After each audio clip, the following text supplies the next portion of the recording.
Hi guys, আসসালামু আলাইকুম। দেখেন দুপুরের জন্য কি কি রান্না করতেছি। বাঁধাকপি ভাজবো, তার জন্য এখানে পেঁয়াজ আর কাঁচামরিচ দিলাম। দেখেন এর মধ্যে মাছটা দিয়ে দিলাম। তো এগুলো কষানো হয়ে গেল, এগুলো শাকটা দিয়ে দেব।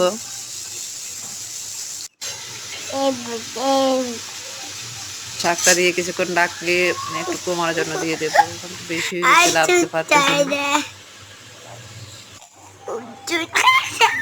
এর মধ্যে দেখেন আমার বাঁধাকপি কেমন হয়ে গেছে একবারে।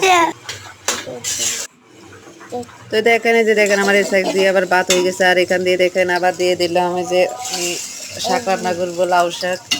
সেগুলোর জন্য মানে মশলা কষাইতেছি, আলু দিয়ে মাছ দিয়ে রান্না করবো।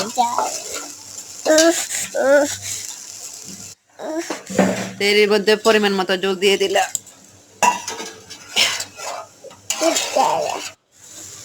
এই দিক দিয়ে দেখেন বাঁধাকপিটা 2-3 বার লাড়া দিলাম, কেমন হচ্ছে।